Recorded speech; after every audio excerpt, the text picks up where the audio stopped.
Gini loh bro, kita tahu Jepang itu juara dunia soal umur panjang, rata-rata sampai 84 tahun. Hebat sih, makan sehat, dokter jago, orang tua kita pun fisik masih pada kuat. Tapi jujur ya, gue kepikiran satu hal yang jarang dibahas, buat apa sih hidup lama-lama kalau kosong? Gue ada kenalan di Osaka, umur 78, sehat sih, tapi tiap hari cuman bengong nonton TV sendirian. Pas ditanya nunggu apa, dia cuma bilang, nggak tahu, saya cuman ada. Sedih kan? Kita punya istilah kodokushi, mati dalam kesepian. Apa gunanya nyampe umur 90 kalau 20 tahun terakhir isinya hambar? Hidup itu harusnya soal makna, bukan cuma soal durasi. Yuk, kita obrolin apa sih yang bikin hidup ini beneran layak dijalanin. Coba lu lihat sekeliling kita di Jepang modern. Minimarket ada di mana-mana. Amazon kirim barang hari itu juga. Semuanya serba otomatis. Keren sih, sumpah. Tapi yang aneh, angka hikikomori, orang yang menarik diri dari masyarakat, malah rekor. Survei nunjukin makin banyak orang nggak punya teman dekat sama sekali. Nol. Jadi pertanyaannya, kita udah optimasi buat efisiensi, tapi apa kita kehilangan hal yang esensial? Manusia itu dirancang buat berhubungan. Studi tentang Blue Zones, termasuk Okinawa kita sendiri, menunjukkan ikatan sosial yang kuat itu lebih bisa memprediksi umur panjang dibanding olahraga atau diet. Lebih baik daripada diet, bro.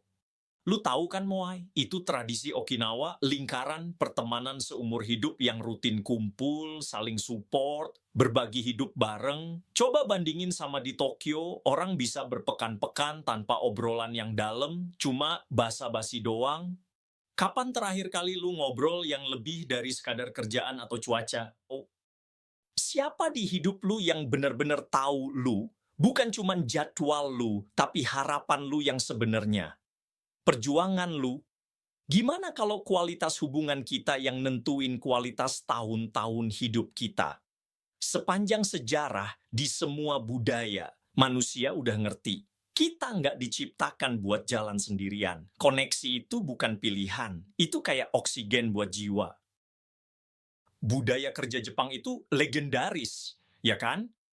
Dedikasi, presisi, semangat shokunin, keahlian, itu. Tapi apa yang terjadi saat pensiun? Banyak pria Jepang, terutama, mereka kehilangan identitas pas berhenti kerja. Itu jadi krisis. Kalau gue nggak lagi menghasilkan, nggak berkontribusi, nggak berprestasi, gue ini siapa? Semua orang tahu ikigai, ide tentang alasan lu ada. Tapi banyak banget orang yang nggak bisa jawab, apa ikigai gue? Dan ini nih paradoksnya, ikigai itu nggak cuma soal kerja, itu soal apa yang bikin lu hidup. Tapi orang habiskan waktu puluhan tahun di pekerjaan yang enggak mereka suka, nunggu pensiun buat akhirnya hidup, terus pas nyampe sana, mereka sadar udah lupa caranya. Ya, gue pernah dengar, ada seorang salaryman pensiunan yang nemu hobi bikin keramik di usia 65. Bukan buat dijual, bukan buat jadi yang terbaik, cuma karena membentuk tanah liat pakai tangannya itu bawa kesenangan yang nggak dia duga. Untuk pertama kalinya dalam puluhan tahun, dia punya sesuatu buat dinanti-nanti yang bukan cuma kewajiban. Lu pernah nonton film kayak March Comes in Like a Lion atau Still Walking? Itu loh, film tentang keluarga, penyesalan, dan nemuin makna di momen-momen biasa. Jadi, ini pertanyaan gue. Apa yang bikin lu lupa waktu dalam artian yang baik? Kalau besok lu bisa melakukan apa aja tanpa harus mikirin duit atau jadi yang paling jago, apa itu? Mungkin tujuan lu itu bukan sesuatu yang harus lu cari. Mungkin itu sesuatu yang harus lu ingat lagi. Hidup yang layak dijalani itu nggak diukur dari prestasi di resume. Itu diukur dari momen-momen lu merasa benar-benar hidup, benar-benar jadi diri lu. Budaya Jepang kan menjunjung tinggi harmoni, ya. Wah, menghindari konflik, itu indah.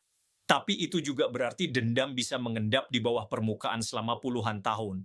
Keretakan keluarga yang nggak pernah sembuh. Kekecewaan tak terucapkan yang mengkristal jadi kepahitan. Dan ini loh harganya, penelitian menunjukkan memendam amarah itu benar-benar memengaruhi kesehatan fisik lo. Kortisol lebih tinggi, tidur makin jelek, risiko penyakit jantung naik. Gimana kalau memanggul amarah selama 20 tahun malah lebih banyak mencuri dari kita daripada kesalahan awal itu sendiri? Gue kenal seorang ibu usia 60-an nggak ngomong sama adiknya 15 tahun gara-gara sengketa warisan keluarga. Mereka berdua datang ke pemakaman ibu mereka, tapi nggak saling tukar sapa. Belakangan dia bilang ke orang, saya menang perdebatan itu, tapi saya kehilangan 15 tahun punya adik. Apa yang selama ini saya lindungi? Ada pepatah Jepang, Okoru hodo son o suru, semakin marah, semakin rugi. Atau shikata nggak naik, itu nggak bisa dihindari. Bukan sebagai sikap pasrah, tapi sebagai penerimaan yang membebaskan lu buat maju. Ada nggak orang yang belum lu maafkan? Mungkin bahkan diri lu sendiri? Gimana rasanya kalau beban itu lu letakkan? Bukan karena mereka pantas dimaafkan, tapi karena lu pantas mendapatkan kebebasan. Mengampuni itu bukan berarti membenarkan kesalahan. Itu berarti menolak, membiarkan kesalahan itu mendefinisikan sisa cerita hidup lu. Itu memilih masa depan di atas masa lalu. Gini loh bro, kita lihat Jepang sekarang, gempa, tsunami, ekonomi nggak jelas, penduduknya juga makin dikit. Jujur aja, kita semua juga bakal tua, sakit, terus kehilangan orang yang kita sayang. Itu nggak bisa lari, kan? Nah, pertanyaannya, kalau semua yang kita bangun bisa hancur sekejap, pegangan lu apa? Beda ya optimisme sama harapan. Optimisme itu cuma bilang semuanya bakal aman. Tapi harapan itu tetap ada pas situasi lagi hancur-hancurnya. Ingat tsunami Tohoku 2011. Ada orang yang nyerah, tapi banyak juga yang milih bangkit dari puing-puing. Kok bisa mereka nggak mau nyerah? Pernah denger kintsugi? Itu loh, seni benerin keramik pecah pakai emas. Retakannya malah bikin makin indah. Mungkin hidup kita juga gitu. Masalah dan kehilangan kita justru bisa jadi sesuatu yang berharga kalau kita tahu cara nanganinnya. Gue bukan sok tahu ya, tapi kalau kita cuma pegangan sama harta atau jabatan, ya pasti bakal stres pas semua itu hilang. Coba deh, bayangin lu umur 80 nanti. Apa yang pengen lu lihat pas nengok ke belakang? Harapan itu bukan hal yang naif, bro. Itu perlu banget. Jadi, lu naruh harapan lu di mana? Jadi, hari ini kita udah tanya, apa yang mengisi tahun-tahun antara lahir dan mati? Bukan cuma praktis, tapi koneksi. Bukan cuma produktivitas, tapi tujuan. Bukan cuma menghindari konflik, tapi pengampunan. Bukan cuma bertahan, tapi harapan yang bertahan, bahkan dalam kehilangan. Ingat Bapak 78 tahun tadi? Ceritanya nggak harus berakhir di situ. Masih ada waktu. Itu bukan cuma buat ada, tapi buat benar-benar hidup. Mungkin lu mikir, kedengarannya enak, tapi apa ini nyata? Apa hidup benar-benar bisa semakna itu? Gue ngerti keraguan itu. Gue juga pernah ngerasain. Tapi gimana kalau kerinduan itu sendiri? Keinginan buat terkoneksi, buat punya tujuan, buat punya makna. Gimana kalau itu menunjuk ke sesuatu yang benar? Jepang udah ngajarin dunia gimana cara hidup lama. Mungkin pertanyaan berikutnya adalah gimana cara kita hidup bermanfaat? Gini deh, ide gue. Minggu ini, hubungi satu orang yang udah lama nggak lu ajak ngobrol. Nggak usah buat beresin semuanya, cukup buat bilang halo. Habiskan 10 menit, ngelakuin sesuatu murni karena itu bikin lu senang, bukan karena itu berguna. Dan coba sebutkan satu hal yang perlu lu maafkan. Orang lain, situasi, atau diri lu sendiri, dan bayangin gimana rasanya jadi bebas. Paradoks umur panjang ini bukan masalah medis, ini masalah manusia. Kita udah tahu cara nambah tahun ke dalam hidup.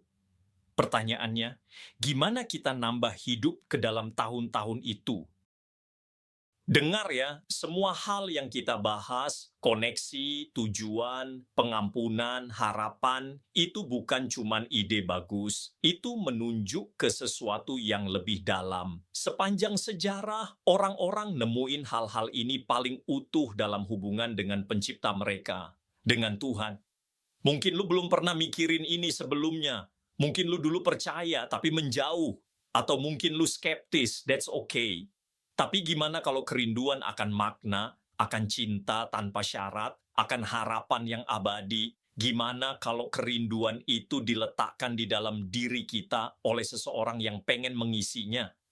Ini bukan soal agama atau aturan, ini soal hubungan, soal melangkah masuk ke dalam hidup yang sebenarnya lu diciptakan untuk itu. Hidup di mana lu benar-benar dikenal dan benar-benar dicintai, di mana kehancuran lu bisa diubah kayak kintsugi jadi sesuatu yang indah, di mana harapan itu bukan cuman angan-angan tapi berakar pada seseorang yang berjalan melalui kematian dan keluar di sisi yang lain, yang gua nggak minta lu harus langsung tahu segalanya, cuma minta lu jujur. Kalau lu penasaran, kalau ada bahkan bagian kecil dari diri lu yang bertanya-tanya apakah ada yang lebih, mulai dari situ, lu bisa berdoa sederhana, sesuatu yang nyata.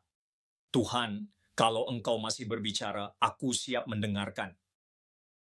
Bagi sebagian orang, Tuhan itu seperti sahabat yang bijak dan penuh perhatian yang selalu menemani perjalanan hidup mereka. Mungkin kamu juga ingin mengenalnya.